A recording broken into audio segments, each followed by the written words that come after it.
chapter 12 is called as Further Aspects of Transcendental Service. So we'll try and go through it as quickly as we can.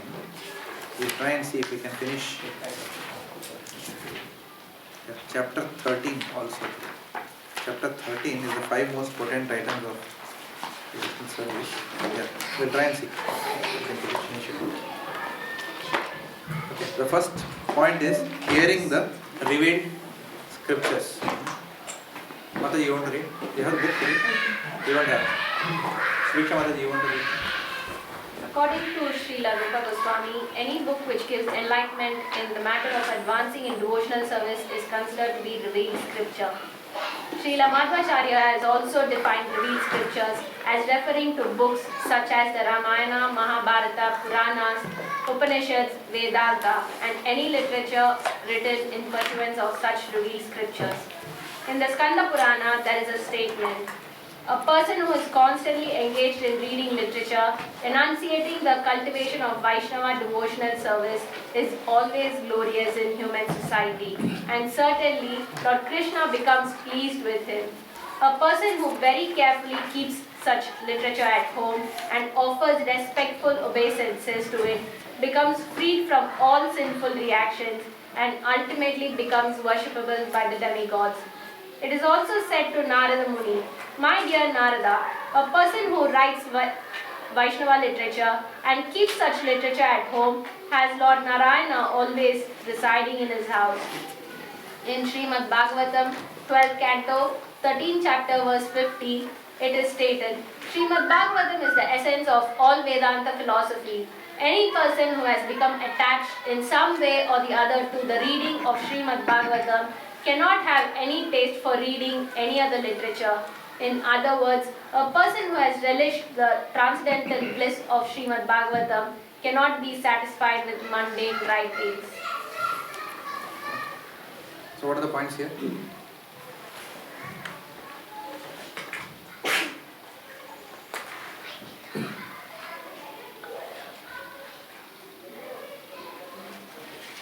Prabhupada always says if you read my literature, that's more than enough. You no need to read any other literature.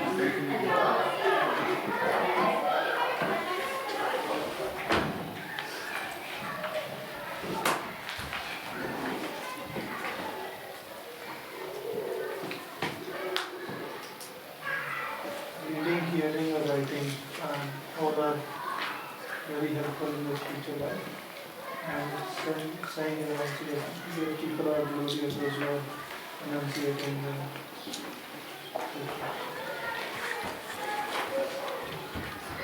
Bhagavatam is the essence of all Vedanta.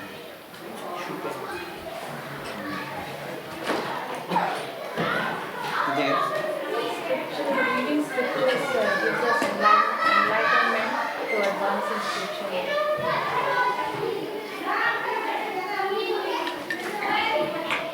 So can you tell the children to read that part?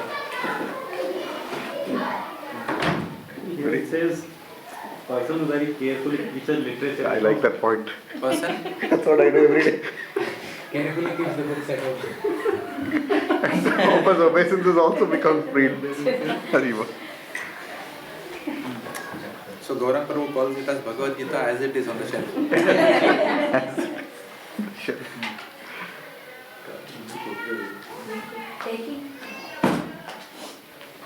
So, I just want to confirm my understanding. So, our commentary on Vedanta Sutra is Srimad Bhagavatam, right? Madhvacharya Sampradaya. Sridhara Swami. It's coming from Sridhara Swami. Okay. And then we have Baldev Vidyabhushan. So many acharyas are from. I mean, essentially, So coming for in us, Srimad Bhagavatam is Vedanta Sutra, right? Yes. So we don't, our primary scripture is not Vedanta Sutra. Because Vedanta Sutra is the essence of the Vedas. Which means it is still the essence of Dharma, Artha, Kama, Moksha and Panchama Purushartha, which is Bhakti. But Srimad Bhagavatam is Amala Purana. It doesn't have a tinge of Dharma, Artha, Kama, Moksha. It doesn't have that at all. That is why it's called Amalam Purana. And And because Chaitanya Mahaprabhu has tried to give us his mercy is that we have been directly given pure bhakti. Our movement is about pure bhakti, without a tinge of other things. Therefore, this is our main scripture. So the reason I ask this is because people, especially from impressionist sampradaya, they will say they read Vedanta Sutra. They read Vedanta Sutra. Correct. Right? So they don't believe in Srimad Bhagavatam. You cannot say that people who read Vedanta Sutra do not believe in Srimad Bhagavatam. We cannot conclude like that necessarily. But a more proper statement would be that Lord Krishna says, Vyavasayitmika buddhi rekehe guru nandana, bahushakahi anantascha buddhayo avyavasayinam. So, reading Srimad Bhagavatam only takes care of the bahushaka part, which means our intelligence need not become many branched. So, reading Srimad Bhagavatam gives us single pointed focus in our devotional life. It is very important to have single pointed focus. To that extent, even thank you for coming.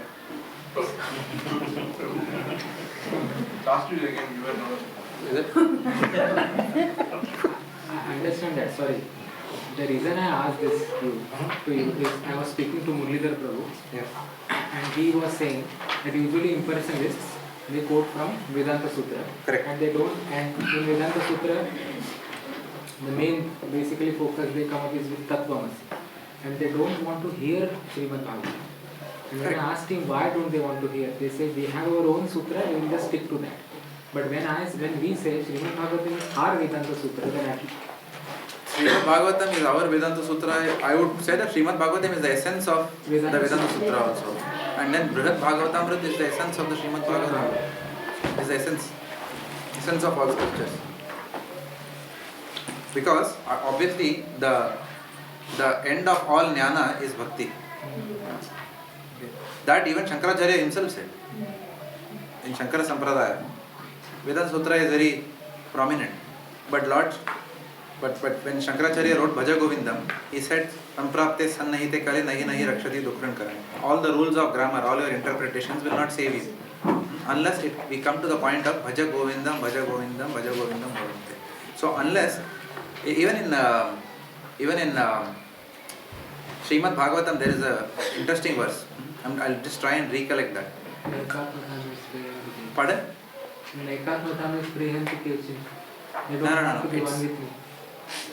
Na viragaya kalpate.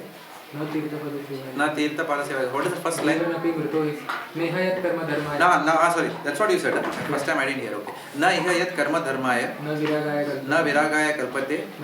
Na tirtha pada sevaye jivanapi mrito hi saha. Na iha yat karma dharmaya. So all our education which leads to religiosity. Na viragaya kalpate. All our religiosity which eventually leads to renunciation and detachment from material life. All that is useless if all this put together does not lead us to the path of bhakti or devotional life. They are just like ornaments on a dead body. If you put ornaments on a dead body, it is of no use. Right? Ornaments will only look good when put on a person who is living. So all our jnana is useless if it doesn't come to the point of bhakti. Which kind of Prabhu? Pardon? Which kind of Prabhu? Na here karma dharmaya must be probably third or fourth. Yeah. Third canto. You can tell the verse number also. Maybe it's a good point if you can Google it. Okay, so therefore, hearing the revealed scriptures, we are in chapter 12 of a book called Nectar of Devotion. Further aspects of transcendental service, that is the name of the chapter. And we are in the concluding part of the 64th most potent items of devotional service, as enunciated by Srila Rupa Goswami.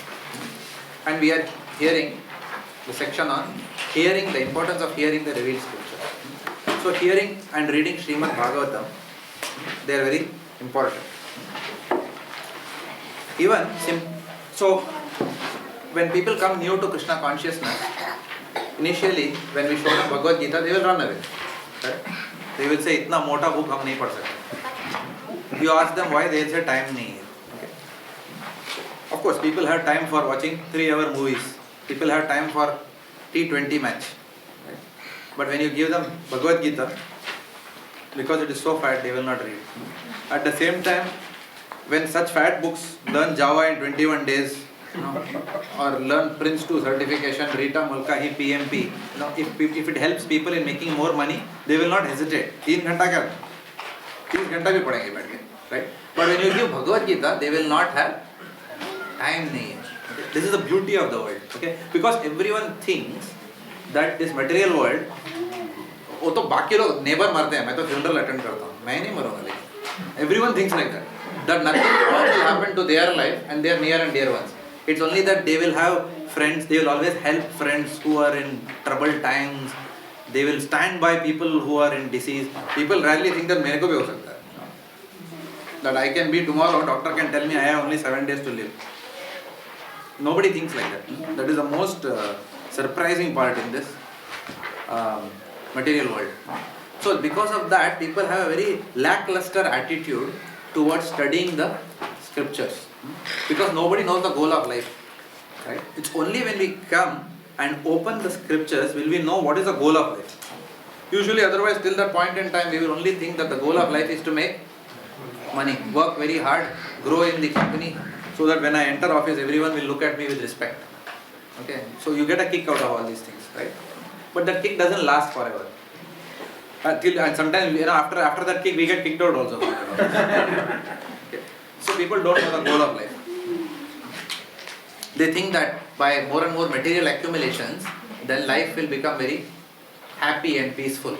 By getting more money, more respect, more position, by posting all our achievements on Facebook so that others can see it.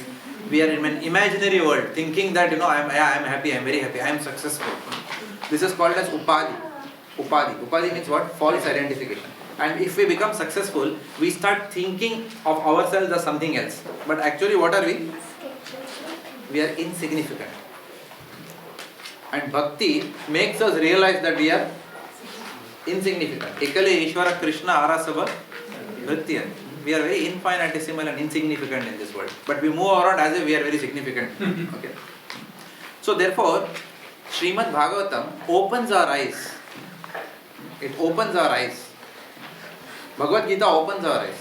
Bhagavad Gita, and then the Puranas also open our eyes. Where the Vedas open our eyes. But someone has to study it, isn't it? Unless we study it, we will never know.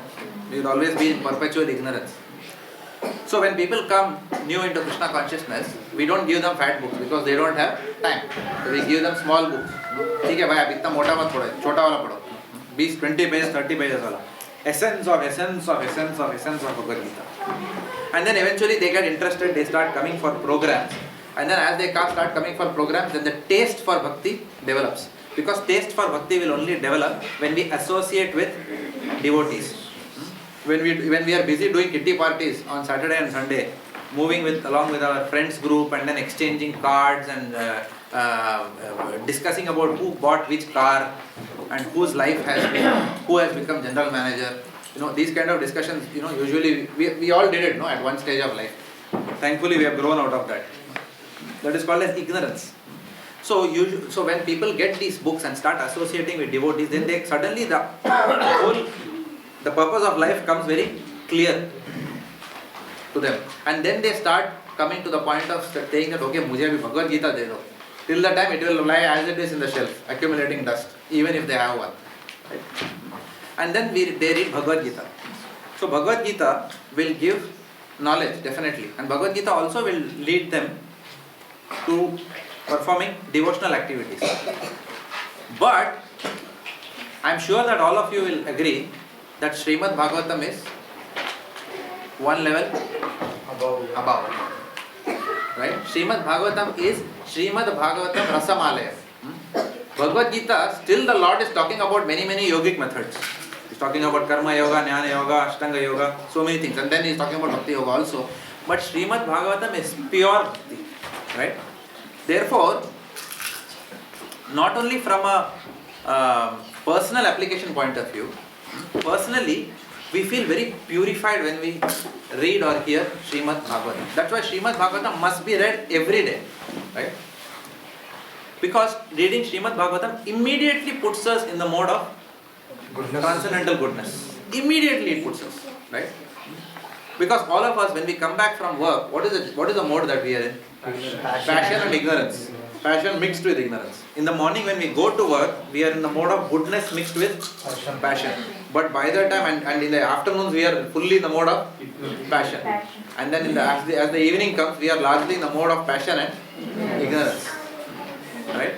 So when we come home, we are usually in that mode. So then and what if death comes at that time? Right? Death can come anytime. It doesn't say, okay, 6 baje ke baad aata hu. Office khatam hone ke baad. It doesn't. Death doesn't wait like that. So therefore, reading Srimad Bhagavatam immediately removes us from the mode of ignorance. Tada rajas tamo bhava kama lobha dayas chayi. Cheta ete ranavidam sitam sattve prasati. So it will immediately put us in the mode of transcendental goodness. So that is the power of Srimad Bhagavatam. So it is imperative that all of us read or hear Srimad Bhagavatam daily.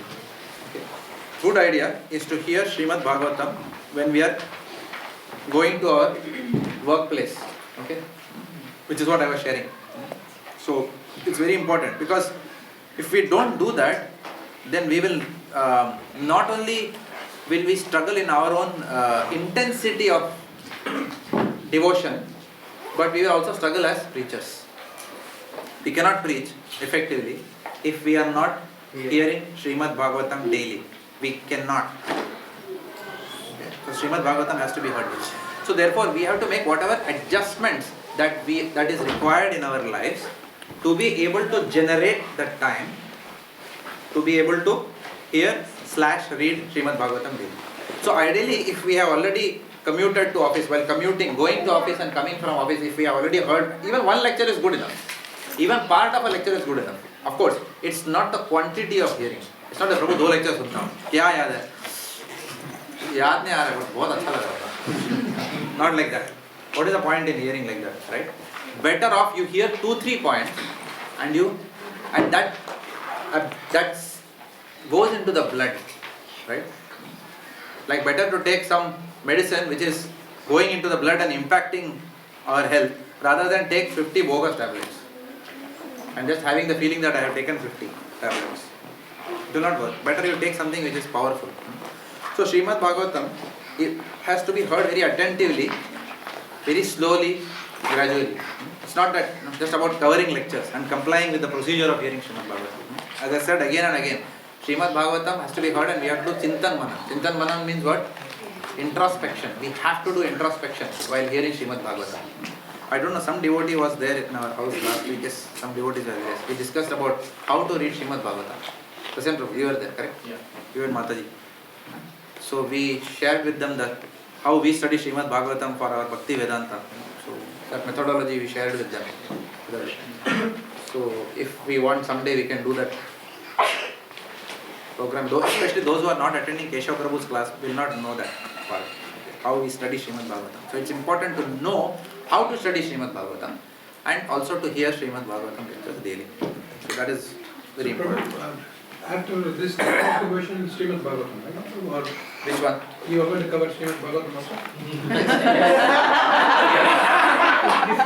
Straight to the point. Yes. Krishna willing, yes.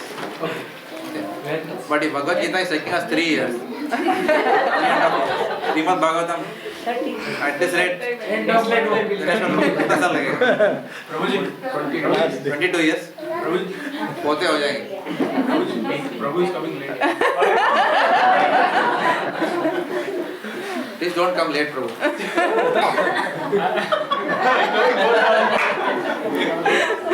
I told him to come after me so that he doesn't break his. Don't come with him. One time. It means you don't be before time, he's saying. Okay. The format that you did last time, the Ambarish Maharaj thing, that is good actually. Like that you cover 3 verses, then discuss. You know, the Srimad Bhagavatam. Srimad Bhagavatam. Yeah, so Srimad Bhagavatam, I will think of a methodology, because if we go at this pace, in this lifetime we will have But another reason is much of, so this, again, this class, we are not doing like a typical Bhakti Shastri class. And I think many of you might know that, because there are other Bhakti Shastri classes also which are being conducted. Of course, in fact, maybe they are doing the right thing, I don't know. Okay, maybe they are doing the right thing, but some other classes are going at a much faster pace. Okay, maybe that's the right way to do it, I don't know. Okay, there are merits of going faster also. We cannot say that, we are doing so, but whatever we are doing, we are doing. Yeah. I'm not saying this is the best way of doing it. Tuned to the students, bro. Yeah, so we are going by slow and steady, aram se, class, like that, verse by verse by verse. So it is possible to also cover the Bhakti Shastri course in the next 2 months if we go very fast. But we are not hurrying up. But that's because there is hope that we will complete Bhakti Shastri this year. That is that's the plan at least. Not to go beyond this year. But Bhaktivedanta, we will do an approach by which there will be a lot of responsibility of learning on all of you.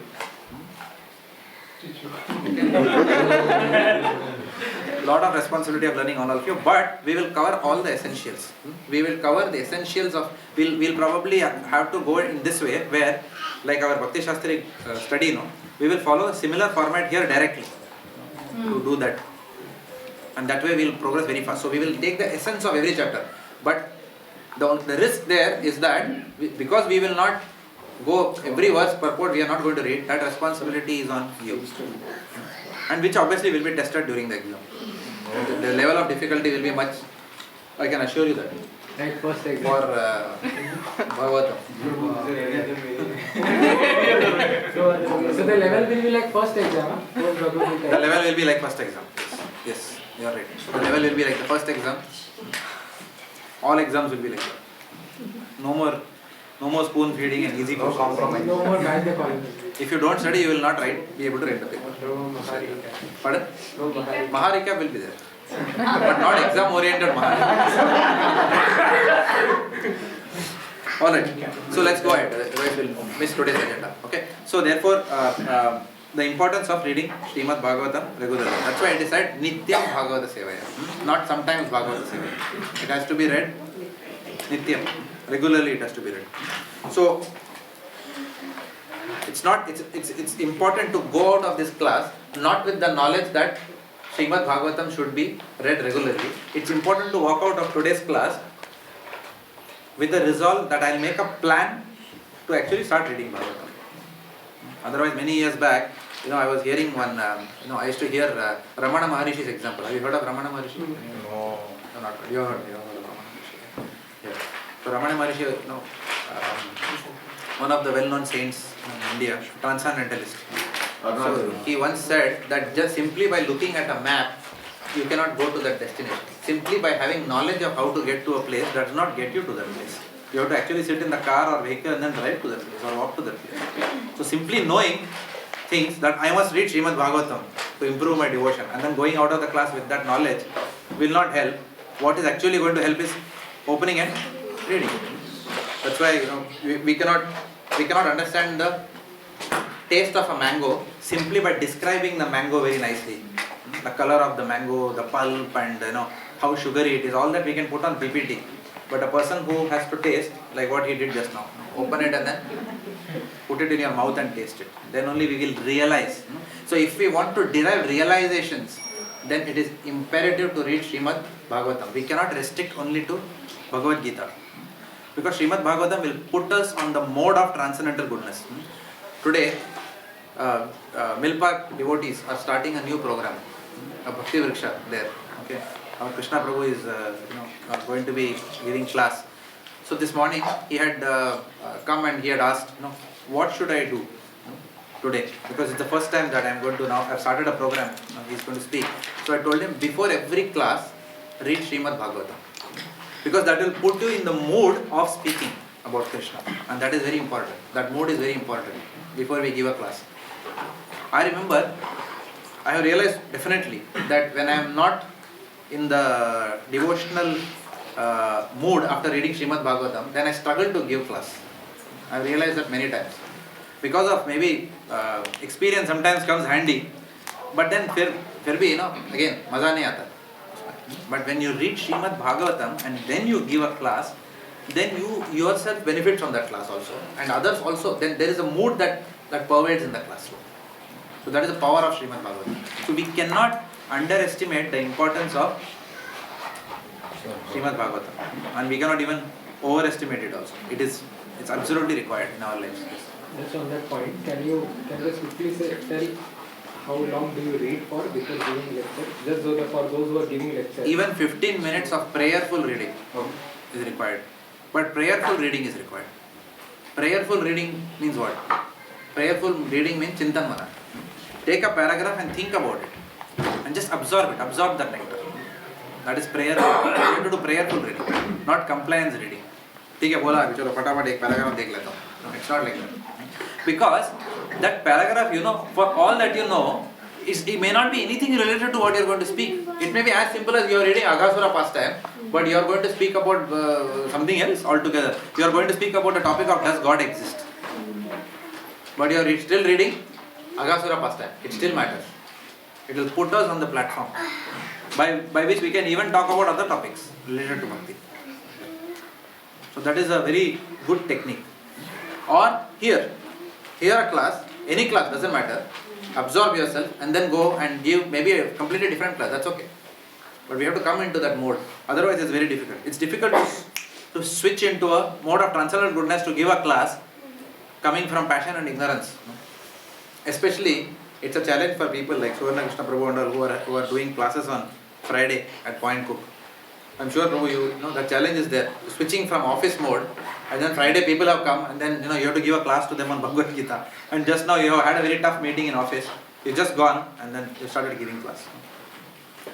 So going home, taking a bath, applying tilak, and reading little 5-10 minutes of Srimad Bhagavatam will put us back into the mode again, so that we can give the class. Especially if you are preachers, it's very important. So you also started since today, yesterday. So how did your program go? We'll talk after the class, but good. It's a very important milestone in your life, especially as a service to your spiritual master. Okay.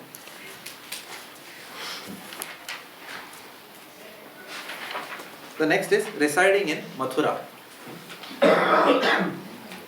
Gaurangi.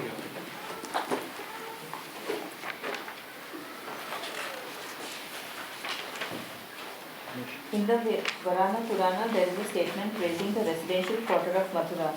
Lord Varaha tells the men of earth, any person who becomes attracted to places other than Mathura will certainly be captivated by the illusory energy. In the Brahmana Purana, it is said that all the results of travelling on all the pilgrimages within the 3 worlds can be achieved simply by touching the holy land of Mathura. In many Shastras, it is said that simply by hearing, remembering, glorifying, desiring, seeing or touching the land of Mathura, one can achieve all desires. So what are the points here?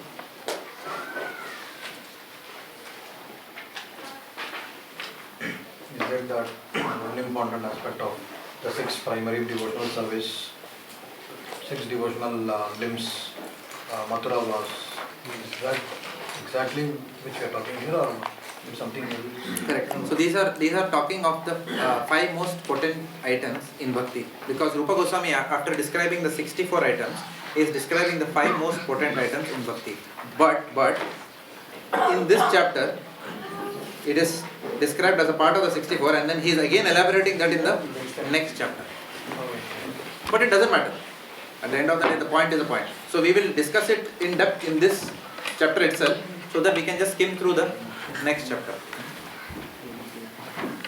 But this word Mathura, is there, because it says specifically residing in Mathura, so does it have a particular meaning? Like why is it?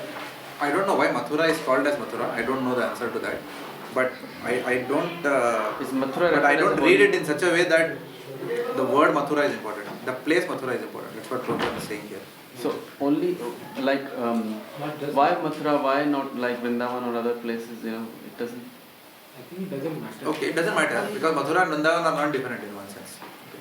So in the scriptures, the 5 most potent items when Rupa Goswami has discussed, okay, this item is called as Mathuravas. But Mathuravas doesn't mean that residing in the place which government has chalked out as putting a line called as Mathura. So don't see it from the present geography point of view. Okay? The whole Rajamandal. In fact, what to speak of Rajamandal? There is a higher understanding of Mathuravas, which is what we will discuss now. Okay? Mathuravas, yes, has got a meaning that one must reside in Mathura. That is one understanding of Mathura. Higher understanding is that one must reside in a holy place. That is a still higher understanding of Mathuravas. Highest understanding of Mathuravas is wherever there is Srimad Bhagavatam, wherever there is devotees, that place one must reside in. And that is called as Mathuravas. Correct. So right now, this is Mathuravas. This room is Mathura. That is the highest understanding. Okay. So one doesn't have to think that I need to go to Mathura and then leave my body there. Important is to be in Mathura consciousness. That is called as Vasudeva Sattva. Vasudeva consciousness. Many times in Srimad Bhagavatam it comes. So it is a consciousness which should reside in Mathura at all points in time. In the Nectar of Instruction, okay, now coming to your question of residing in Mathura, there is a gradation which is given in Nectar of Instruction, which we will study later on, where it is said out of all the places in this world, in the cosmos, the spiritual world, Vaikuntha is the highest. Higher than Vaikuntha is Golo. But then again there is a gradation which is given. No? What is given there? Ayodhya.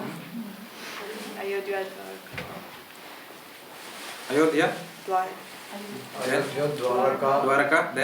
Then Mathura, and Vrindavan, and then finally Radhakunda. Govardhan and then Radhakunda. Okay, so there is a gradation given. But that gradation points to what? Consciousness. Not only consciousness, Mood. it points to Rasa Tattva. That gradation is because of Rasa Tattva. Right? It is the mellow. That is why Radhakund is considered the highest, even over Govardhan. Govardhan is considered higher even over Vrindavan. Vrindavan is considered higher over Mathura. In that sense. So that is a gradation of Rasa. But right now when we are talking about Mathuravas in this particular topic, in this section, we are talking about the mind which always thinks of Krishna. A consciousness which is always immersed in Lord Krishna or Krishna consciousness. So Mathuravas means being always in Smaran of Krishna. Residing mentally is important, not residing physically. Otherwise one can still go to Vrindavan and smoke bidis. Correct? Nothing stops. Even in Vrindavan you get tharra. You know what is tharra? No? Country liquor. वहाँ भी मिलता है. Right? You cannot say, bro, आए इधर चलता है यार, बाहर में बैठा हूँ. Vrindavan beer bar. What is the point? And you say that नहीं मथुरावास बोला था. जो भी है सब प्रसाद में ही है. So we can talk so many nonsense like that. But actually, so therefore better is a person who is living, who may be probably living in Siberia, but his consciousness is in Mathura. So it's not about living, because and again, even when it comes to pilgrimage, even Srimad Bhagavatam also mentions that Mathuravas, how we try to do Mathuravas, we try to go on pilgrimage. First of all, Mathuravas, the best way of Mathuravas is what? Make our home into Mathura, because that's the time where we actually spend most of the time. Even our office we can make Mathuravas. Right? I have a picture of the Lord. Nowadays, we can't do that because we are having flexi desking in office. I don't know why they started it, but I had a nice picture of Radha Vallabha on my desk. People used to come and ask me, "Kya hai? Who is this?" Our BET also came once and asked, "Who are these people?" Like that. Krishna, I told him. Okay. So like that, people come and ask you, "Kya hai? Who are these personalities?" But because we have flexi desking, we can't. But actually, in office, so therefore what I do is I keep my Radha Vallabha picture in a diary, daily diary. And I keep looking at it during the day, just to remind myself. It helps me immensely. Especially, when you are in high stress. Sometimes you look at him and then he is looking at you and playing the flute. Reminding you that the goal of life, don't worry, take care, karo duty karte jao. Don't get too attached to this work. Don't get too stressed also with this work. And don't be very happy also if your boss gives you a pat on your back. Don't take anything seriously here. Know the goal. He reminds us of the goal of life. So it makes sense to have some picture over there. So, but anyway, in office it's very difficult for us. On a practical level, we have to. It's very difficult. But at least come home. When you come home, have a good altar at home. Have good deities, and then have the altar in the main room. Not that कोने में किधर तो कोपचे में altar रखा है. I remember in Canada once. I don't know. I told you all this. Someone said हमारे घर में सत्संग करना है. आप आ सकते हो क्या? I said हाँ ठीक है आता हूँ. मैं बोला किधर है आपका deity किधर है? बोलता है यहाँ बताता हूँ. He took us to the bedroom and inside a shelf वो बंद है. ऊपर पैड लटक रहा है. नीचे भगवान है. मैं बोला I'm just imagining the Lord smelling his trousers every day. That's not the way. So because people don't understand the Isavasya principle. Everything animate or inanimate belongs to the Supreme Personality of Godhead. हम लोग कुछ लेके नहीं आए थे. We may have credit card now and a bank balance now. When we were born, we had nothing in our body also. And when we go also, we will have nothing in our body. Nothing we are going to take anyway. Okay. So we have to understand this point that everything belongs to the Supreme Personality of Godhead. Whatever we have is given by Him. So the house, we may think it is our house, but it is not our house. Nothing is ours in this world anyway. So, knowing that this is Krishna's house, we make it Ishavas. Ishavas means what? A place where Ishwar lives. I remember in my childhood, the building where I was living in, there was one Jare uncle down. He named the society as Ishavas Cooperative Housing Society. And all of us were very upset with him because I was a wild teenager, I said, kya yaar? And neighboring building, they gave sea view, creek view. And I said, kya yaar, kya naam diya Ishavas? Kisi ko bolne ko bhi sharam aata hai. Creek view dene ka tha. Creek view. ऐसा लगता है कुछ जुहू में building है बॉम्बे में. Creek view. Creek was nothing, gutter was there. And my building was Ishavas. Only when I read Isopanisad, I understand, my God, what a wonderful name that man had given. Ishavasyam idam sarvam yatinja. Because obviously, we don't know. We don't have this concept at all that everything animate and inanimate belongs to the Lord. So when we come to Krishna consciousness, then we know. And then therefore what we do, we tell the Lord that you are the owner of this house. How do we tell Him? By placing the altar in the main room. Not some corner, chupa ke. Of course, we can also have a separate puja room adjacent to the main room. That's if you have a big house. You can have a special room only for the deity. But something should be there in the main room. So when people come into our house, where do they sit usually? They will not come to the bedroom and sit there. They will sit in the living room. And when they come to the living room, we are communicating to them that this is Krishna's house that you have come to. Because they will see the altar directly. And the bigger the altar is, the better. They will come and see that. The more prominent rather, not bigger. The more prominent the Lord is, the better. So as much as possible, we try to increase our Mathuravas consciousness in our lives. By making the Lord more prominent in the house. Not only in terms of, altar or whatever, but in terms of our discussions in the house, in terms of the activities which we do in our house. At least that struggle is there to increase the Krishna quotient in our activities and to reduce the material quotient in our activities. So that is called as a real Mathuravas. You had a question? Not question, a comment. Bhaktivedanta Maharaj, when he was living, he had an option of going back to Vrindavan, but he decided no. He was One minute, sorry. Bhaktivedanta Maharaj, when he was leaving his body, Bhaktivedanta Maharaj, he had an option of going back to some holy ground. Correct. But he decided no, he will leave his body in London because... Correct. That is a karma bhumi for him. Yes. And then the Lord sent devotees from Vrindavan. Very good point.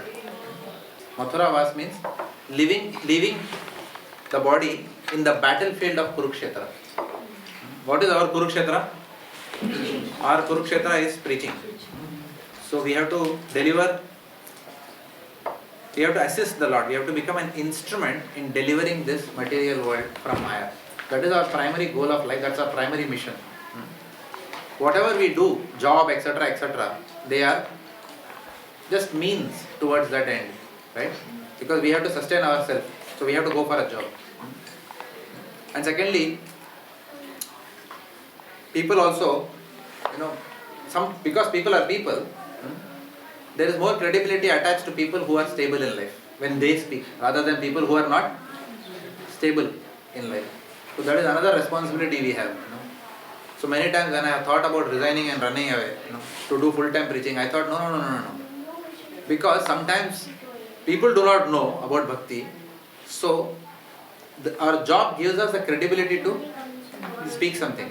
Because the person who is hearing, they can then connect to you. बोलते अरे इसको भी मेरा जैसा KPIs है, इसको भी मैं he has got key performance indicators, he has got SLAs, he is also working. I can understand this language because I am also like that. मेरा भी job ऐसा ही है. He has got performance appraisal, I also have performance appraisal. He has got sales targets, productivity targets, everything. And then he is doing bhakti. That means ये पागल नहीं है, normal आदमी है.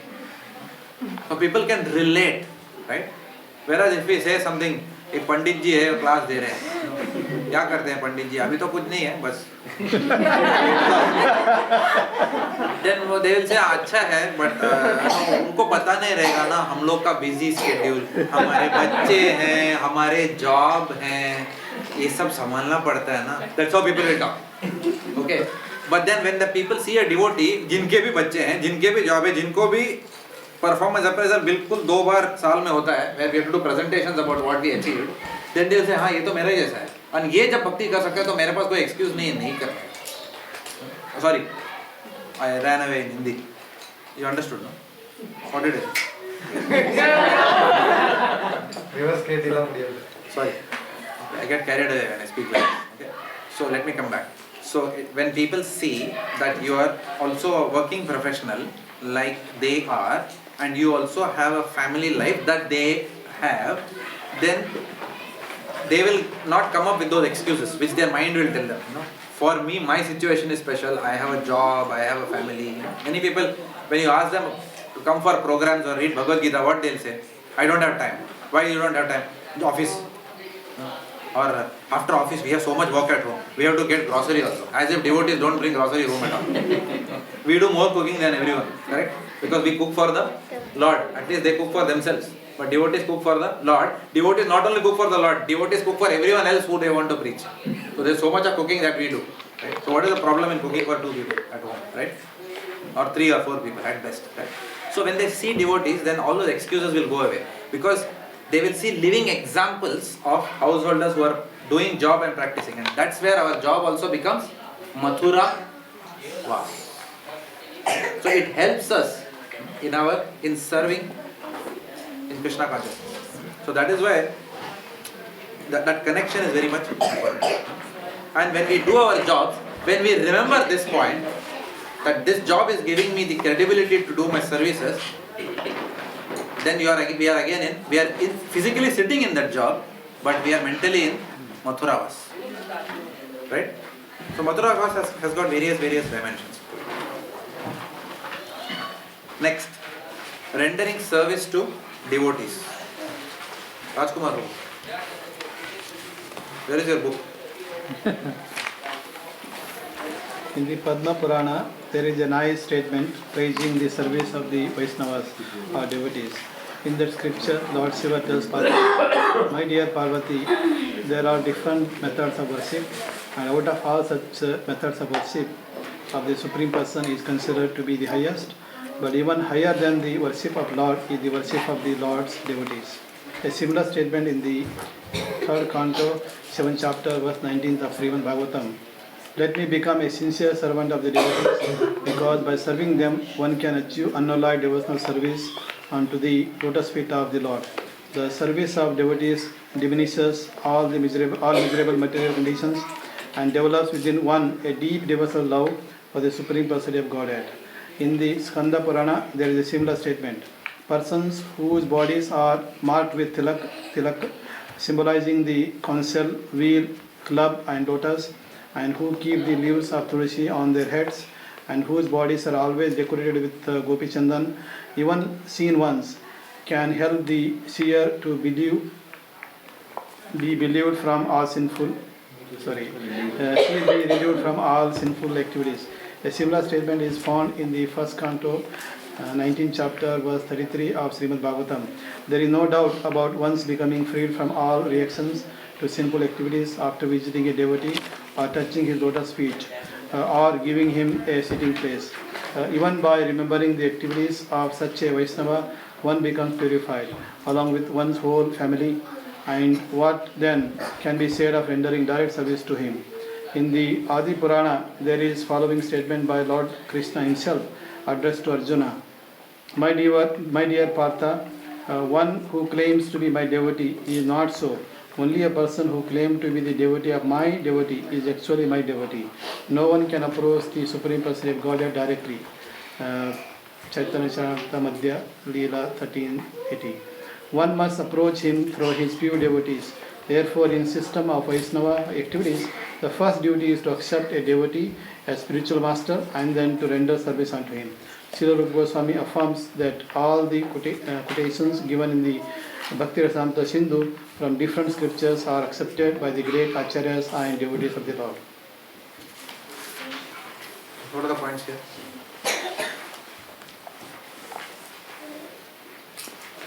Veena Malika was book me. Yeah, sorry. Worshipping the paraphernalia and the devotees are great. Aradhanam Sarvesham Vishnu Raman. Have you ever heard that? So in the Padma Purana, Lord Shiva tells Parvati, what is the famous verse? Aradhanam Sarvesham Vishnur Aradhanam Param Tasmat Parataram Devim Tadiyanam. This is a verse which many people are confused. No, is Lord Shiva the Supreme Personality of Godhead or Lord Krishna is Supreme Personality of Godhead? So this is a verse where Lord Shiva himself declares that Vishnu is the Supreme Personality of Godhead. From Padma Purana. And that too is telling Parvati that. Out of all the worship, which worship is the highest? Aradhana Nam. Sab Aradhana ke upar is Vishnu Aradhana. Sorry? So Vishnu Aradhana. Vishnu's worship is the highest. However, there is one worship which is higher than the worship of Lord Vishnu. That is what? The worship of the devotee of Lord Vishnu. The worship of devotee is higher than worshipping the Lord. That is one thing which we all learn after a few years in Krishna Consciousness. Right? We may get away with a seva aparad to the deities, but we will never get away with Vaishnava aparad. So even if you drop the chamara, when you fan the Lord, and even if you drop it on the Lord himself, okay, definitely there is a seva aparad there. But even if you fan that chamara very nicely and then come out and we hurt devotees with our behavior, then that is more dangerous an offense, even if we are very pakka in all our other things that we do. But if we hurt devotees, then it has got serious repercussions on our sadhana. So very early in life, we learn this verse. We learn this principle of Bhakti. Yeah. Anything else?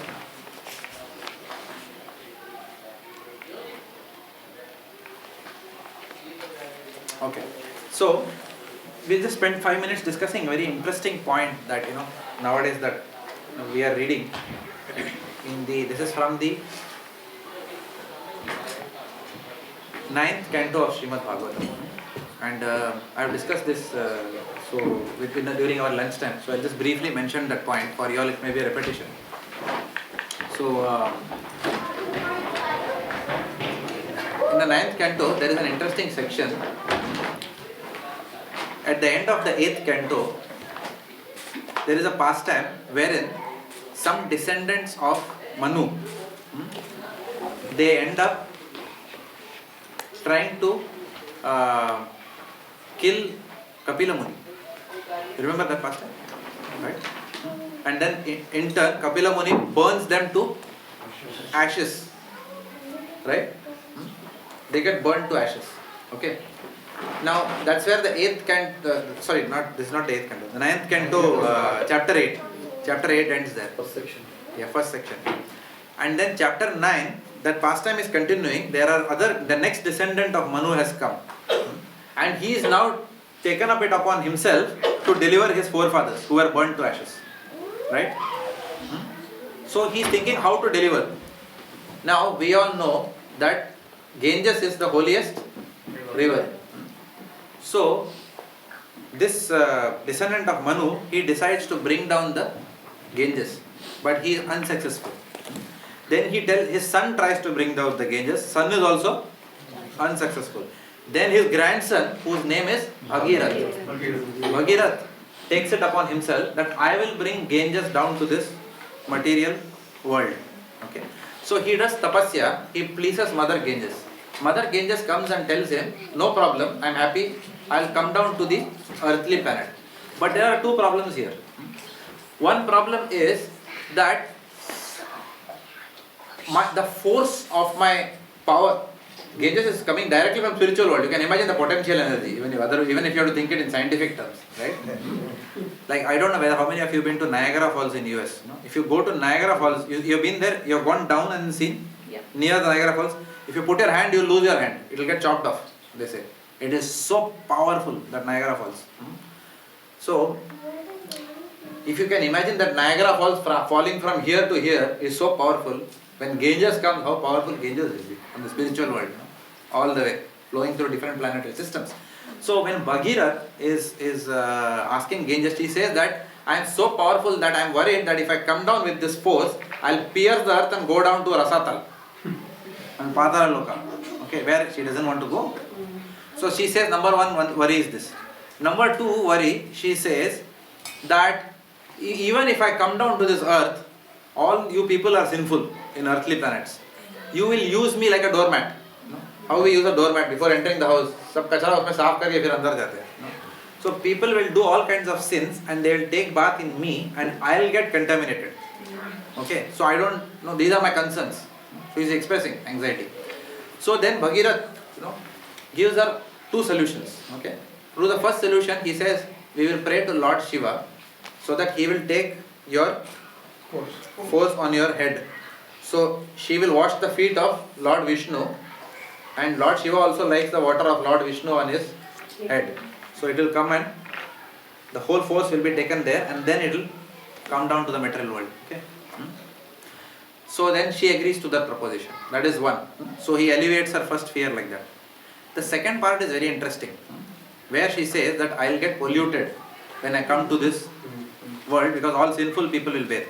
So Bhagirath is convincing her, saying that in this material world I agree that there are people who are highly conditioned and polluted, but there are saintly persons also. There are devotees, lot of devotees in this material world.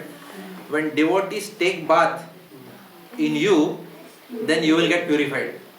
So devotees have the power to purify even the Ganges. So that is one point. That is the power of a devotee. But there is a more interesting point that Prabhupada writes in the purport. Okay, Prabhupada writes, even Mother Ganges is afraid of contamination. So Prabhupada writes two interesting points. First he writes, but this is not true of the Supreme Personality of God. In Isopanisad, the Lord is referred to as Shuddham and Apapaviddham. It is said that the Lord is like the sun.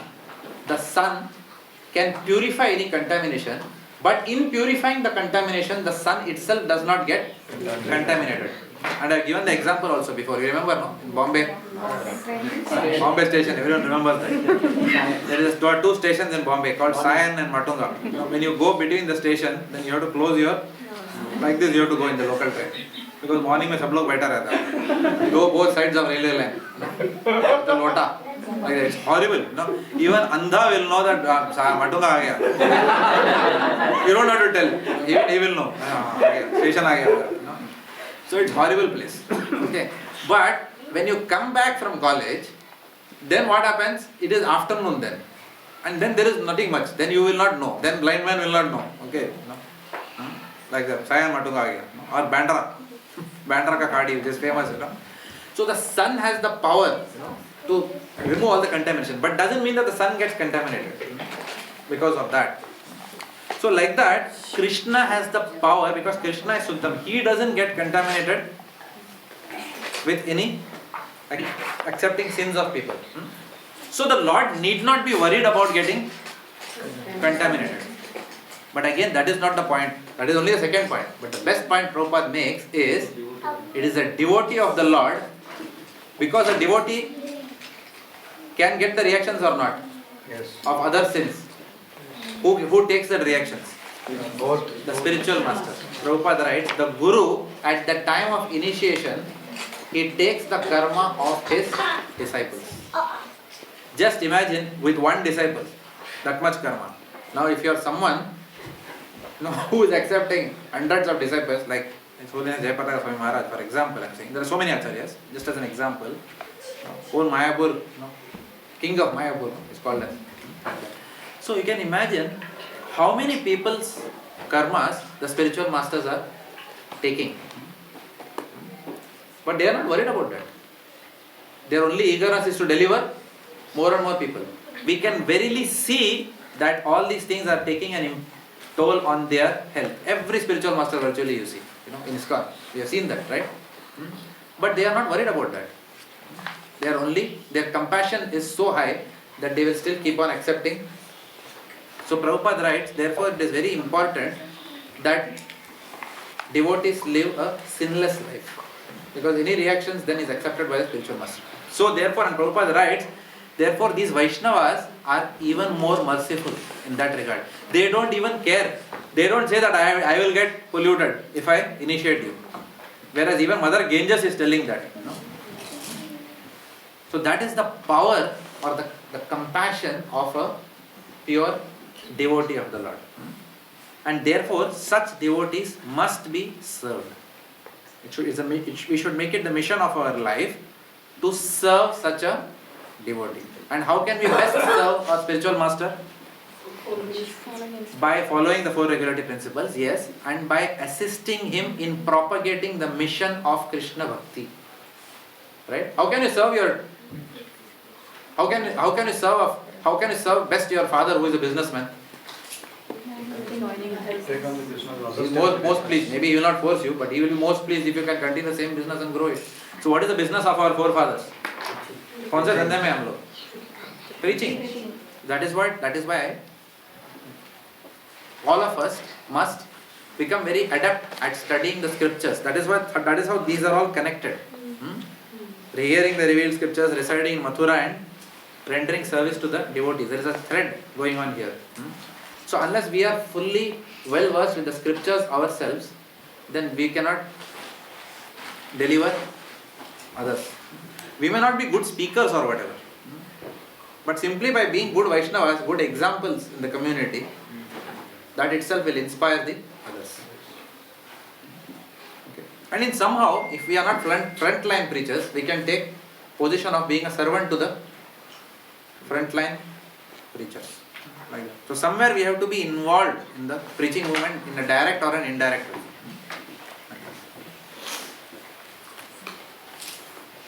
So next one, serving the Lord according to one's position. No, you were going to tell about that Bhagirata.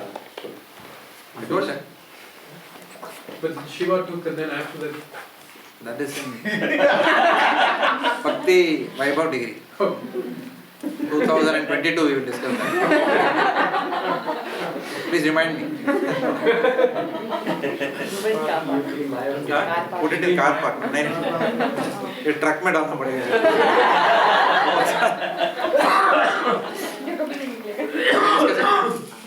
Then the whole pastime goes. But I thought that part was very relevant to this section. How devotees are more compassionate. Okay, serving the Lord according to one's position. Who wants to read? In the Padma Purana, there is a statement that one should perform ceremonies for the Lord according to one's financial position. Everyone should observe the different ceremonies and celebrations of Lord by all means. Perform. So what are the points?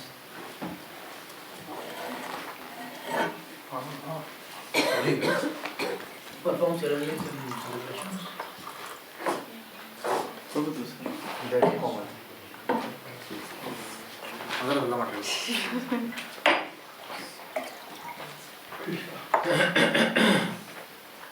Sorry, go ahead.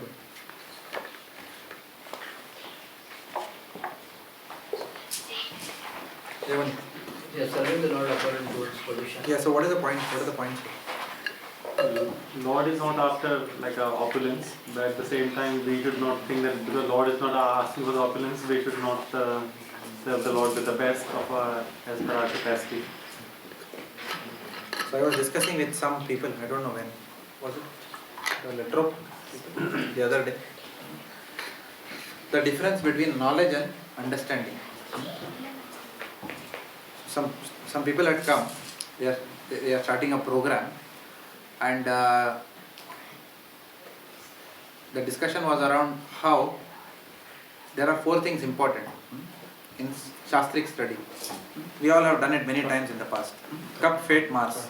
Knowledge, understanding, personal application, reaching application. These 4 things are important. So we were discussing about the difference between knowledge and understanding. What is the difference between knowledge and understanding? As an example, we took the verse Patram Pushpam Phalam Toyam Yome Bhaktya Prayachati Tadaham Bhakti Upadatam Asnami Prayatatmana. So knowing that verse is what is that? Knowledge. Knowing this verse in Sanskrit and knowing the translation. What is the translation? Offer to me even a leaf, flower, water, or fruit, and I will Accept. Sure? With love. Offer with love. That is not. I was just testing. Offer it with love and devotion. Okay. Now, is this verse the vegetarian verse? Yes. No. How many of you say yes?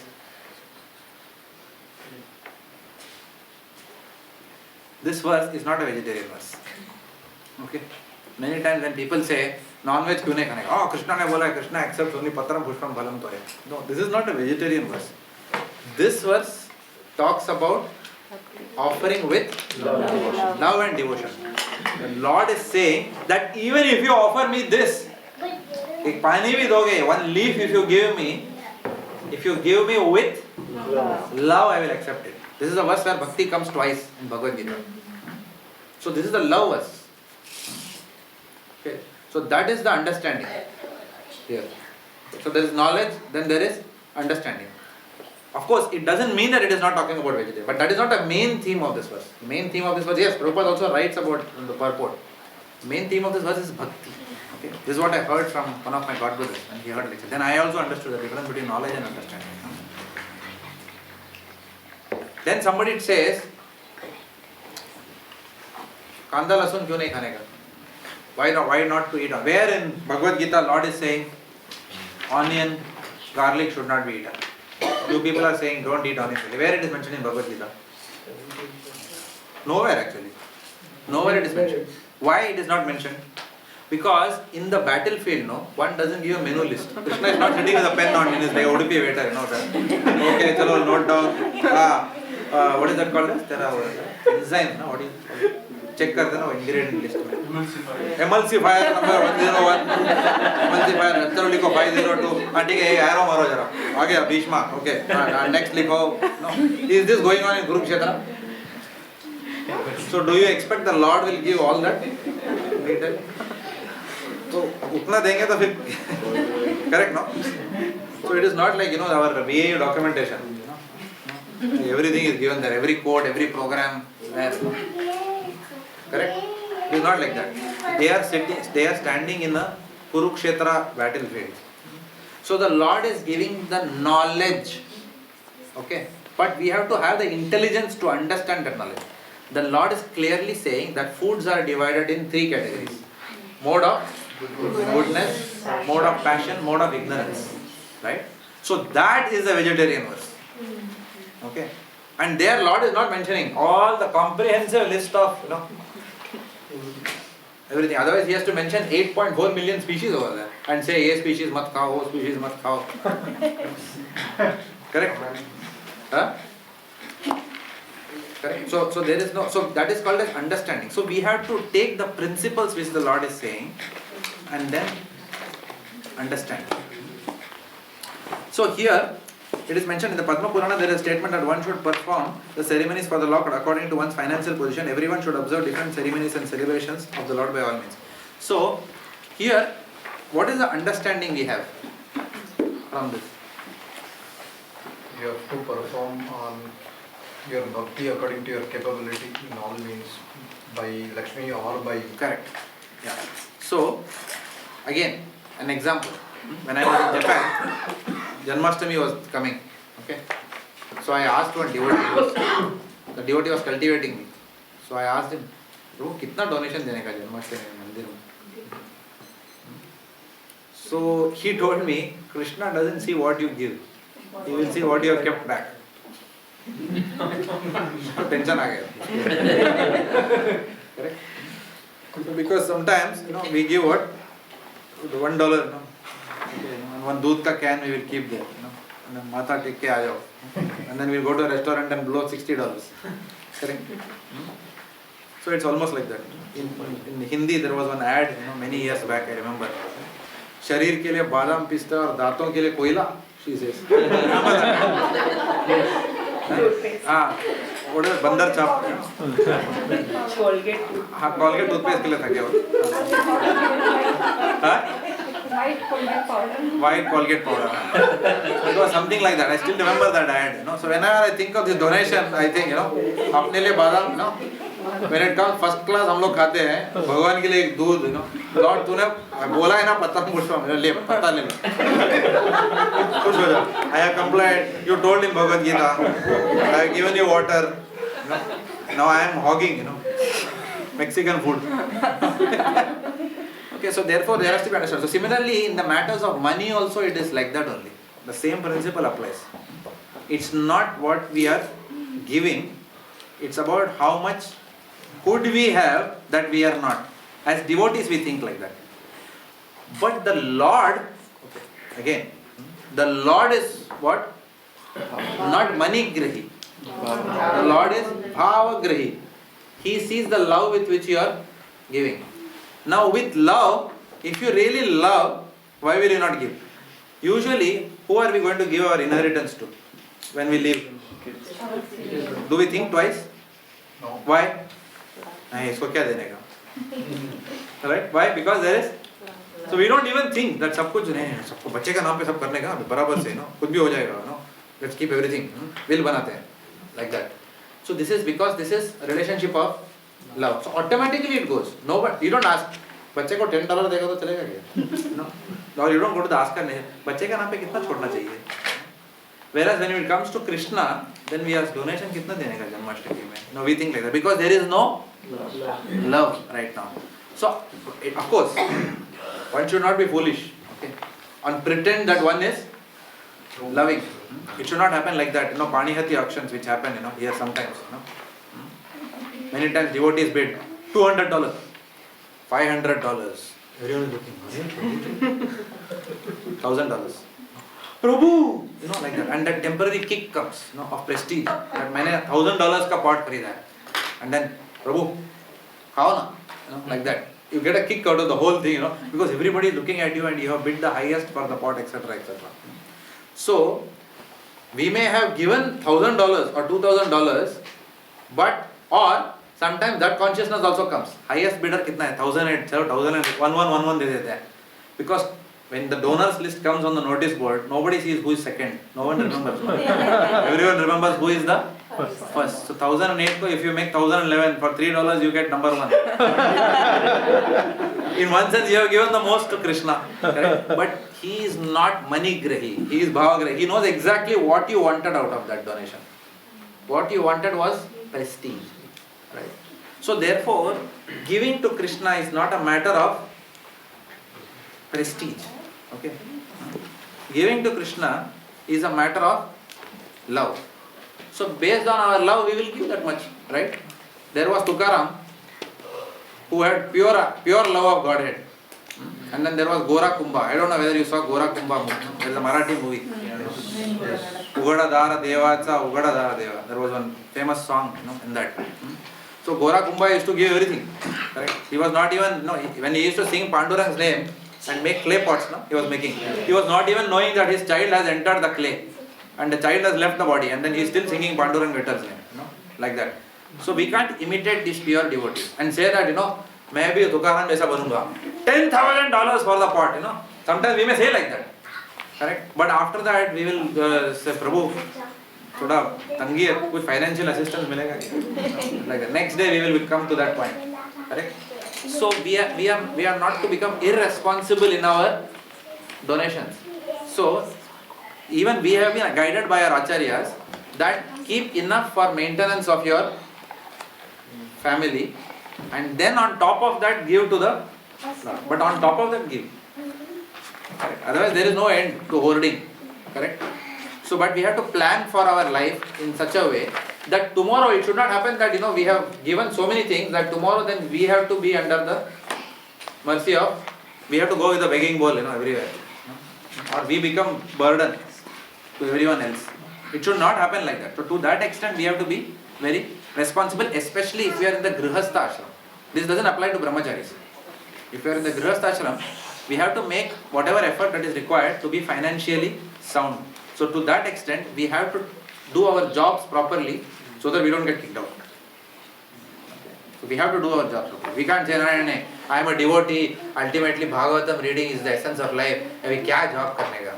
No, it's not like that. We have to take our jobs very seriously and do it carefully. Knowing very well, of course, the consciousness is still what? Not for promotions, not for prestige, not for appreciation, but because this helps me do my Krishna consciousness. The money which I get from here, I will use it in devotional service. Okay. So with that consciousness, then we take our jobs seriously. Okay. So there is Vasudeva Sattva, there is Mathura Vas, there is service to Vaishnavas, there is financial, everything is included. So this is giving us the way to live, this set of verses in that sense. Any questions? Okay. So we will not go through every single paragraph reading, otherwise we will never complete this chapter. The next one is talking about performing devotional service in Kartik Mas. So I will encourage you to read it offline, which I am sure anyway most of you would have read and come. Huh? You read and come today to the class. Sorry, did you say read?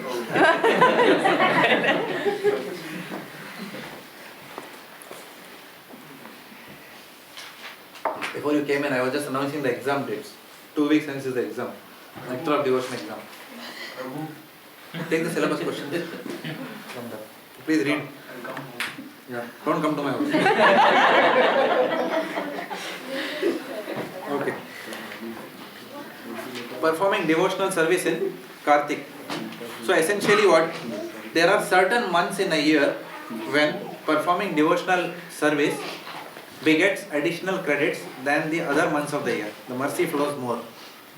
So therefore, in these months, we take up some special vrat or austerity. We do something more in our devotional service which we ordinarily do not do.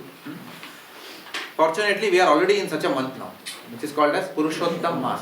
Any devotional activity that we undertake in this month has got benefits. In fact, I have heard even more than what Kartik month can give. 1,000 times. 1,000 times more than Kartik month. So any austerity that we do now or anything we do for the pleasure of the Lord, 16 times more than Kartik, is it? That is the power of doing anything this time. So like that. So these months are very powerful. So we take advantage and do them.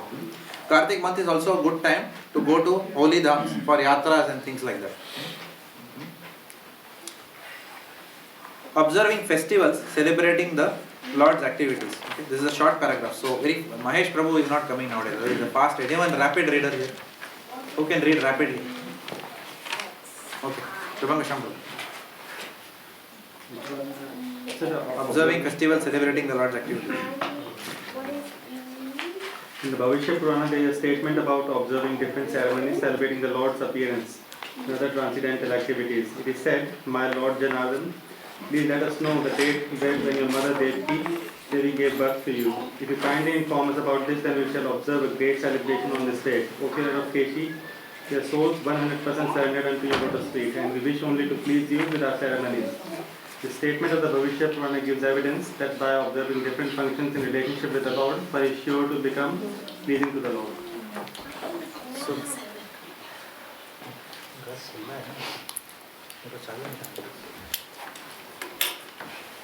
Yeah. So the essence of celebrating festivals is what? To please Krishna.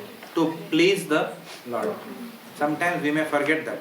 But the essence of whatever activities we do is to please the Lord. We can be doing those activities so much that we forget that. We discussed that in the previous class also. When Shankarshan Das Adhikari Maharaj was asked, what is the most important item in Krishna consciousness? What did he say? Krishna. It was an interesting answer. Because while doing all these projects and activities and operations, it is easy to forget Krishna. We can get so engrossed in working for Krishna that we can forget Krishna.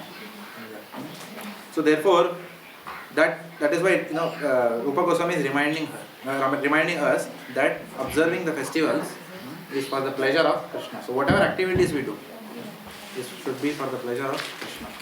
And we cannot please Krishna by not pleasing his devotees. So if we offend the devotees, no matter that we do great projects in Krishna consciousness, it will not give us the desired result of such activities. Because Aradhananam Sarvesham Vishnu Aradhanam. Tasmat Parataram Devim Tadiyanam Samasam. Because more important than worshipping Vishnu is the worship of the devotee.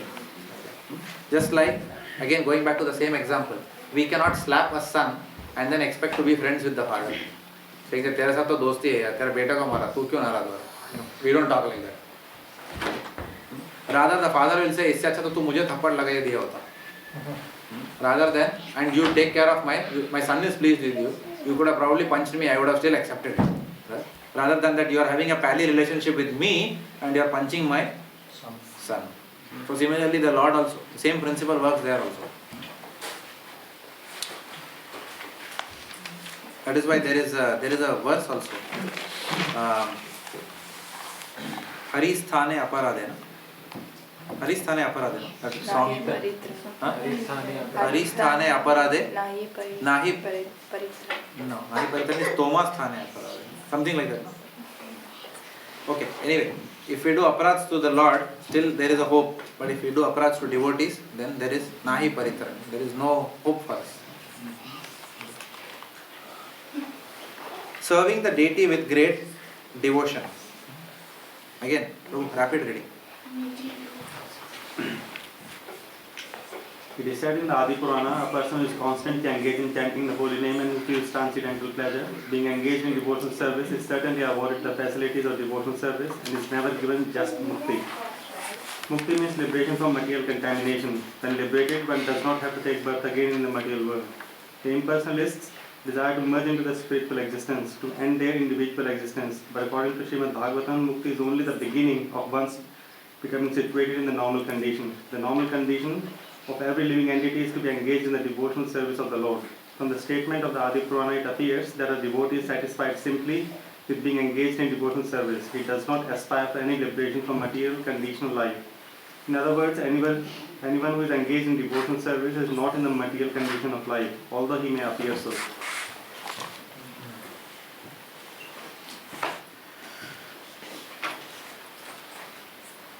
So what is the essence of this? What's the key point? Devotional service is preferred to mukti. When devotional service, serving the devotees of Lord is more desired than desiring mukti. Devotional service is a natural state. Okay. Devotees are not devotional service. Devotees are not in the material platform or not the bodily concept of life. They are out of the bodily concept of life. Still, what is the key point? But by thinking of mukti, it is only the beginning, and once you start thinking that, that is when you actually start your devotional life. Is that the key point coming out? One of the points, not the key. One of the points. What is the key point? Anyone who is engaged in devotional service is not in the material condition of life. Okay. Even though Mukti is the byproduct of devotional service. Correct. Devotees do not aspire for liberation. That is why it is said, serving the deity with great devotion. See the title, serving the devotee with great devotion. So where there is devotion, There is no desire for liberation. That is a key point which is coming out of this section. Okay. So devotees do not mind coming back to this material world because there is a lot of service here. Okay. For devotees like me, okay, therefore who are not ready to go back to the spiritual world, okay, with the current skills, the service can be more in the material world. Correct. So I was just thinking when I was reading that. So at the end of the day, therefore, okay, I am not saying that I should not learn. I mean, this is Bhagavad Prabhu's philosophy of Gita. I am also not thinking like this. But actually we don't want to come back to the material world. But yeah, so we don't want to come back to the material world, right? Especially if we have had a very troubled life, more so, and we have had a lot of anxieties, we think that, oh my God, I don't want to come back to this world again. Many times we feel like that. But enough of this material world. Bas ho gaya, bahut ho gaya. After this lifetime, go back to Godhead and live there. That's it. But a pure devotee, because a pure devotee is fearless, Abhayacharan, fearless. Fearless persons dare to come into the material world again and again. Because it is a desire of Krishna. Maom Vishnu Padaya Krishna Preshthaya Bhutale.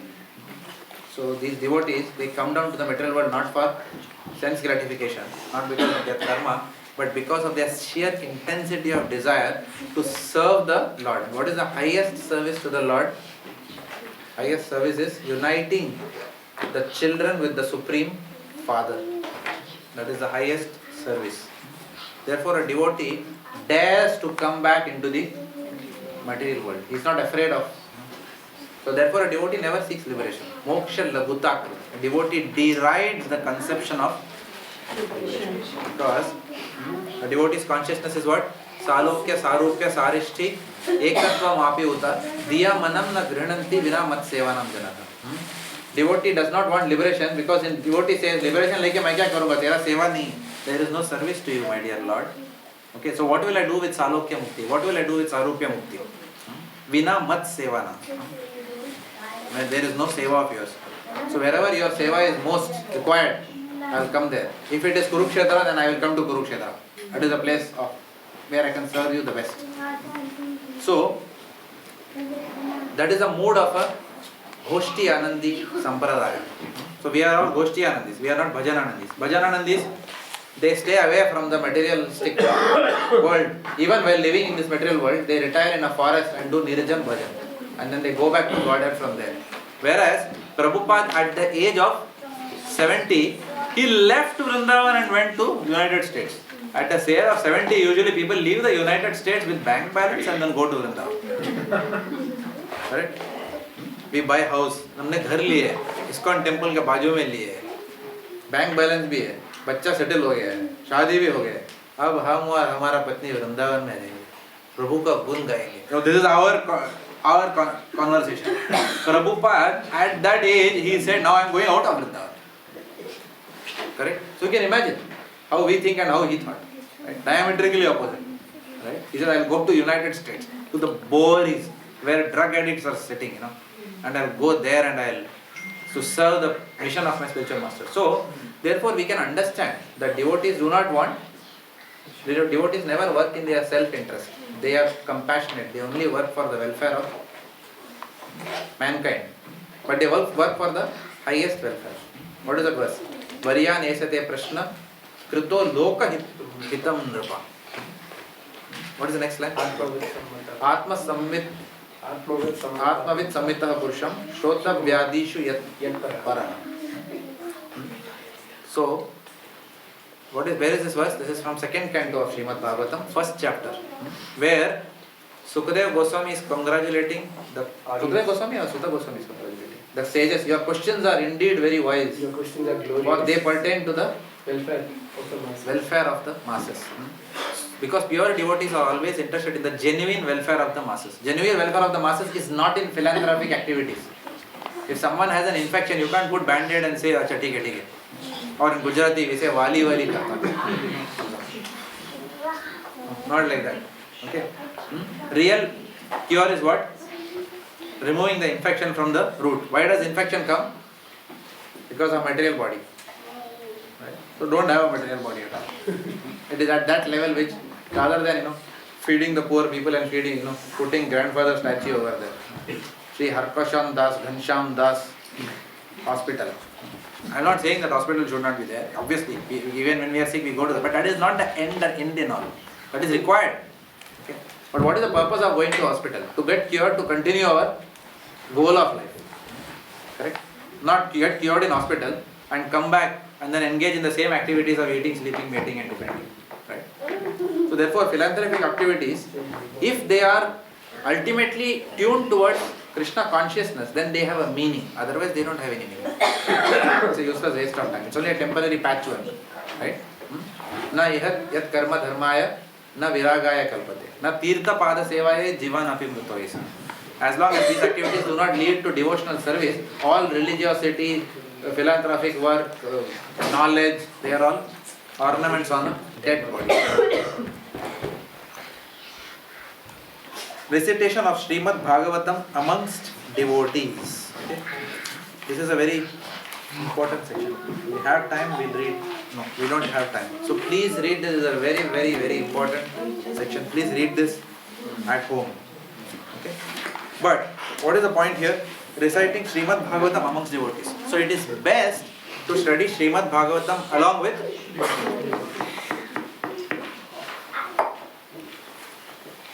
So wherever you are, in whichever suburb you are, it is a good idea to get together with devotees and then study Srimad Bhagavatam.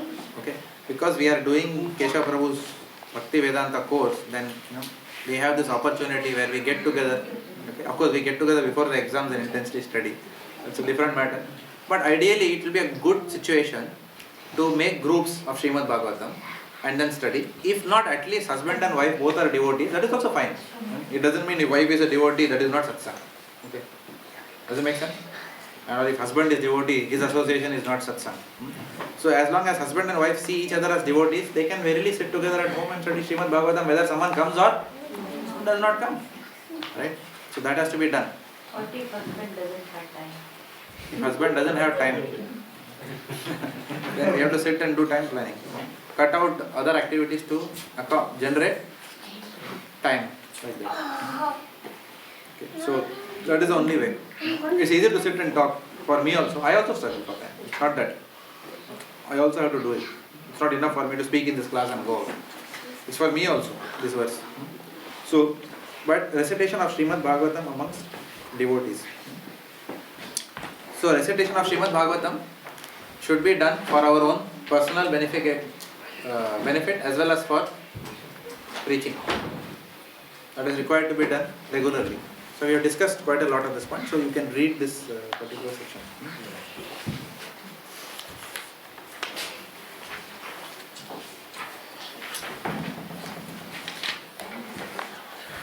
Associating with advanced devotees. Associating with advanced devotees. We can also read it as associating with devotees who are more advanced than us. Okay? If we only see it as associating with advanced devotees, there is a big risk there. What is the risk? We are part of that circle. Pardon? We are also equally advanced. That is one risk that we may think we are right. Okay? But what is the real risk? If we only see it in a very narrow perspective, associating with advanced devotees means what? If we only see it like that, okay. Immediately if you close your eyes and think, okay, think of an advanced devotee. Quickly who comes to your mind? Guru. Usually it will be a spiritual master or someone very saintly. Okay. That is why I am saying this has to be we have to be very careful. Now, close your eyes and think, associating with devotees who are more advanced than us. How many more options emerge? Correct? Kitna options aata hai abhi? So that is what is, we have to understand it like that. Otherwise we will think that nahi to bas bhai, मैं तो अपना मैं और मेरा गुरु महाराज बस. उनके साथ associate करूँगा, when Maharaj comes here, I will बाकी सब गया तेल लगाने. It's not like that. Association of devotees who are more advanced than us. It could even mean someone who is our close friend in Krishna Bhakti, who may be more advanced than us. Right? Association of such a person and learning constantly from that person. It could even mean someone who we are cultivating. Right? It could even mean someone who we are cultivating. Because some people who we are cultivating, they could probably be doing things which we are not able to do. We may be senior to them in Krishna Consciousness, but we may not be doing many things which they are doing. So they are advanced in a... So we have to see which are the aspects that they are advanced. Okay, for example, we may start a new program and we may be telling about the importance of coming for Mangalarati. Someone may take it seriously and start coming every day, and then we are not there. Right? Possible we may not be able to be there, but then still when we see that devotee, then we still learn from that devotee as to how he heard an instruction from us and is doing certain things. Therefore how we must also learn the same thing. So that way, if you see, everyone is our guru. The people who preach to also can be teaching us many things. Our peers may be teaching us things, and our seniors anyway teach us. So, right? So it's easy to see advanced devotees as the senior devotees as advanced devotees, but it is difficult to see the people who are relatively junior to us. When I say junior in one sense, therefore they are not even junior in that sense, but still, if I have to say that they have come later on in Krishna Consciousness, usually we see that more advanced. आपका कौन सा साल initiation हुआ? It's usually the initiation date. We have certain logic within our own mind, how our mind thinks. When you say advanced devotee, someone says, I've come in 3 years, I am in Krishna Consciousness. Immediately what we think, is it senior or a junior? Mind, what does it say? Be honest. Junior. But that person may be coming every day for Mangalarati. He may be deciding to take Brahmacharya ashram, dedicate his whole life to Krishna. Right? And after 25 years in Krishna Consciousness, we are not there at that stage where that person is there. So our mind sees junior and senior as very different. So it is a good practice, therefore, it is a safe practice to learn from everyone. If somebody is doing one aspect better than what we are doing, we learn and ask the devotee, "Aap kaisa karte ho?" Though they may have come in Krishna Consciousness, or it is quite possible that they may be taking guidance from us in spiritual life. That is possible. But they may be doing better in many aspects than us, what we are doing. So we should not forget that ever, that aspect. And we should associate with them to learn how they are able to do that aspect. Does it make sense? Of course, Rupa's purport is also here. He says the importance of discussing Srimad Bhagavatam in the association of pure devotees was explained by Saunaka Muni during the meeting in Naimisharanya.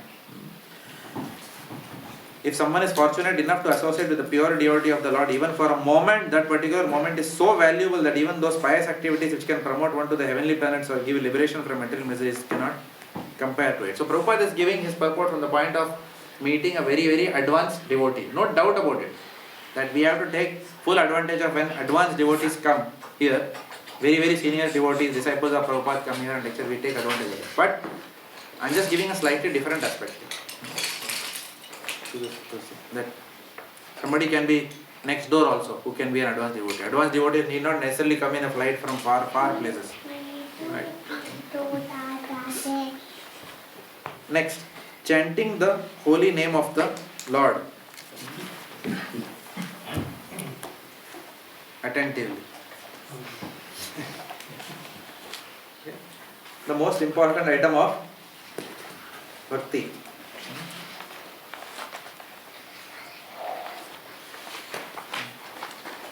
Chanting the holy name of the Lord. Again, you can read this section offline.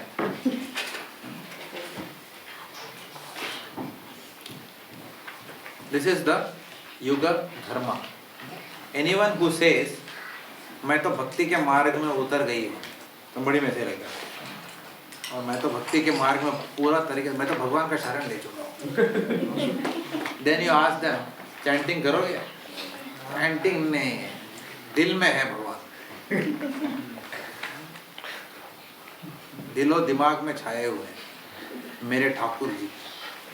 You can give so many dialogues like this, right? But तुम्हारे दिमाग में कुछ गया नहीं है मतलब. Which means what? Your दिलो दिमाग में छाओगे. Sorry, Hindi. You're translating, real time. Okay. So people will say that Lord is always in my heart. And most times when we go to programs, and we say, are you chanting? Yes. How many rounds? I don't count. मैं हमेशा chant करती हूँ. Which means zero. Or there are other Deed Shana, we call in Marathi. They will say, yeah, I am chanting around 2 to 3 rounds. Which also means zero. कभी हाँ कभी ना. कभी करता हूँ कभी नहीं करता हूँ. It only means that. इसका और कोई मतलब नहीं. 2 to 3 rounds. जब टाइम मिलता है 3 कर लेता हूँ. जब टाइम नहीं मिलता है वही बोला ना 2 to 3. कभी कभी नहीं होता ना. Then he thinks and says, हाँ कभी कभी नहीं भी होता है chanting. That means ज़्यादातर नहीं होता है. So people kind of, they don't want to tell I'm lazy to chant. So you have to identify symptoms. So but this is the Yuga Dharma. Without this we cannot go back to Godhead. Without chanting there is no possibility of going back to Godhead. If we say no I am doing this, I am doing every Saturday I go to the temple, माथा take के आते हैं हम लोग. It's like saying, how are you doing at school? Dad, I'm doing great at school. Is it? Every day I go to school. Are you studying? No, I'm not studying, but I go to school. Every day I go. Full day I'm thinking of school. School, teacher. Are you studying the books and practicing for the exam? Which is the exam? Death. The time of death is the exam, right? So are we doing something practical? No. So bhakti is not about some sentiment, Bhagwan dil mein hai, like that. If we call ourselves a devotee, then we have to do devotional service as prescribed in the scriptures, not self-invented philosophy. No, I know.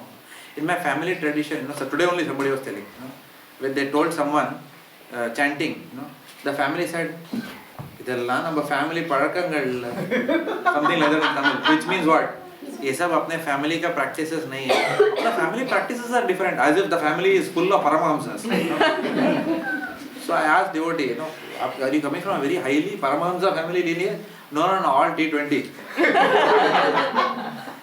As if we have coming from a great pedigree, of Paramahamsas. Prahalad Maharaj के lineage में पूरा family है, दादा परदादा लोग. कुछ नहीं है ऐसा. There is no family. There is nothing but ignorance mixed with false ego. हमारे family में किसी ने chant नहीं. Nobody has chanted. And therefore I will not chant. And sometimes people tell this also. Sometimes of course we can defeat that argument. We say आप पीते होगे? हाँ, कभी-कभी पार्टीज में पीता हूँ. आपके फैमिली में आपके दादाजी पीते थे?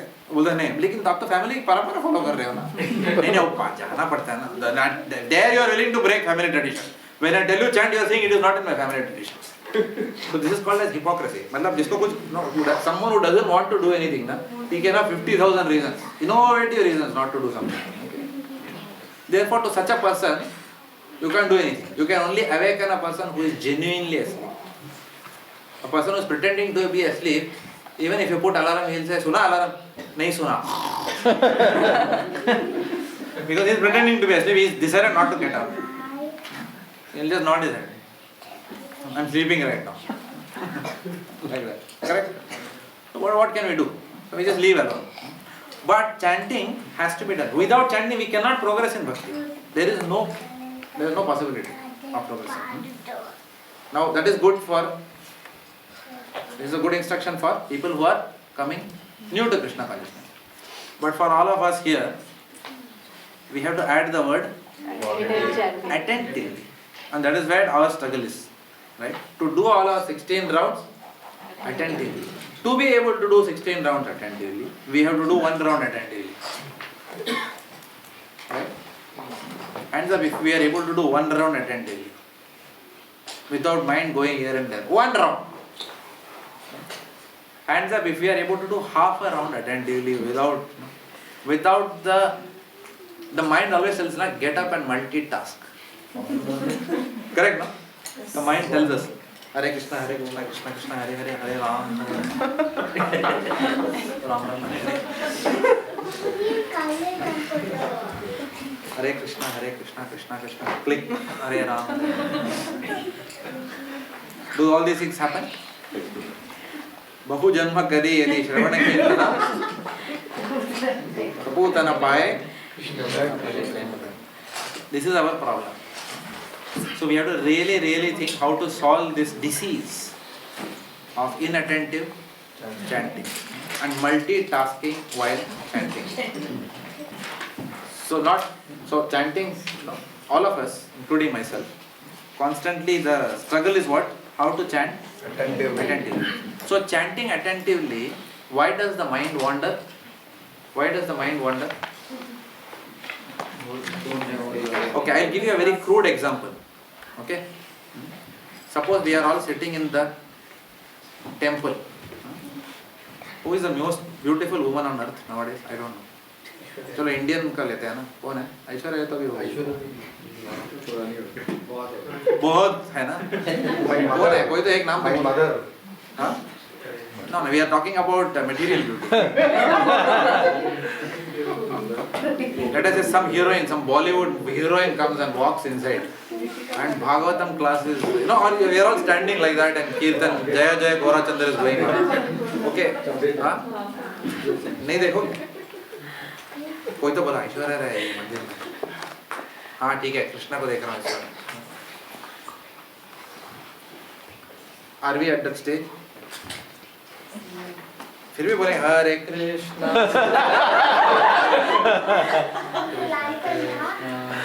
होता है ना? Why?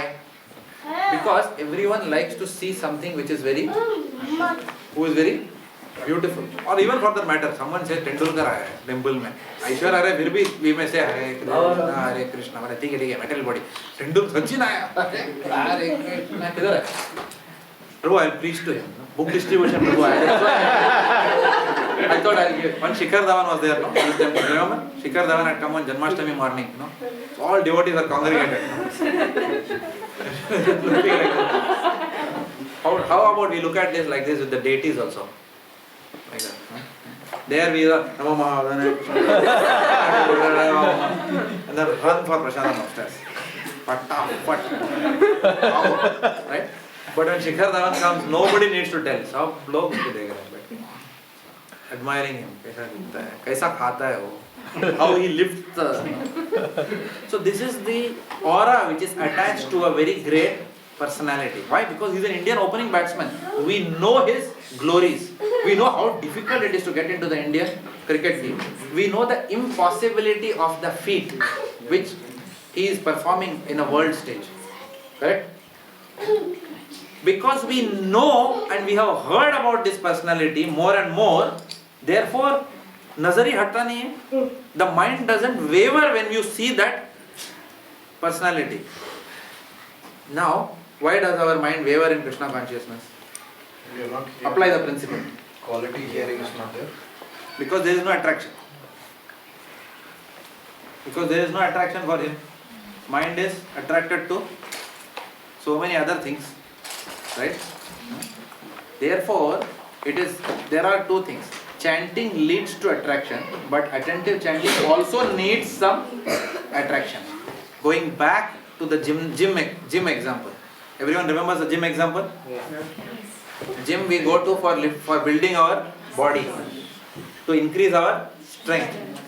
But to go to the gym, initially we need some strength to lift the dumbbell. To increase our strength, we need some strength by default.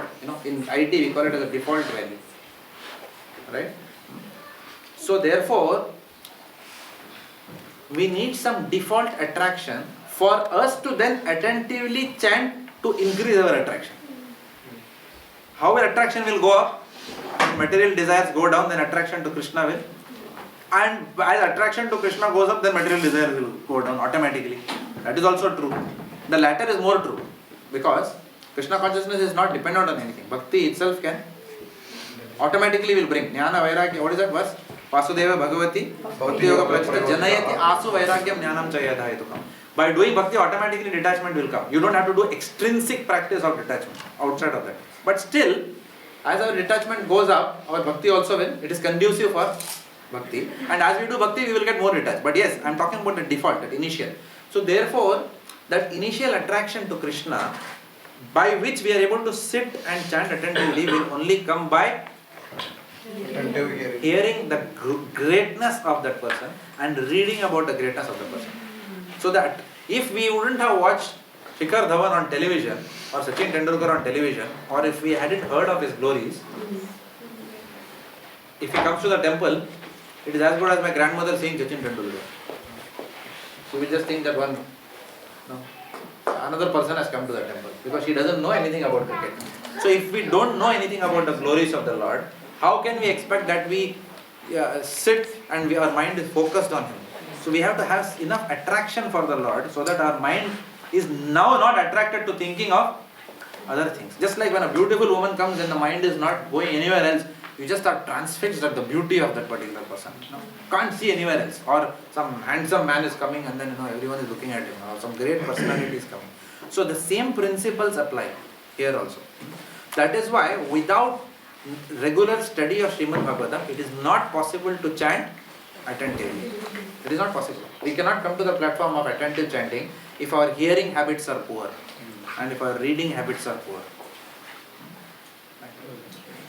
Of course, it also helps to chant in the association of devotees who are serious chanters. That is also important. That's why we come to the temple at least once in a week, try to chant along with the serious chanters. There are so many people here. Bhaktisar Prabhu, excellent example of very serious chanting. Just looking at him, you know that he's very intensely absorbed in the holy name. Like Gopavardhesh Prabhu, for example. When you see these devotees, we get motivated. And sometimes when you see Maharajas chanting, my God, many Maharajas don't chant in public. But some of the Maharajas I have seen, especially when I go for some yatras and all, I have seen some Maharajas chanting like, my God, the intensity with which they chant. And you sit somewhere even close, you get the vibration of chanting attentively with all these devotees. Very powerful. So that is how we have to improve our chanting. And the last is living in Mathura, which is again coming about here. So which we have already discussed. We'll stop here. We couldn't cover chapter 13, but much of chapter 13 we have already covered. So next class we'll cover chapter 13. We'll finish chapter 13 in the first half an hour and then move on to chapter 14, which also we will try and finish in the next class. So the idea is to finish Nectar of Devotion in the next maybe 7-8 classes or so. And then move on to the next two books are relatively small, which we can cover fast. So that way by the end of the year. Srila Prabhupada ki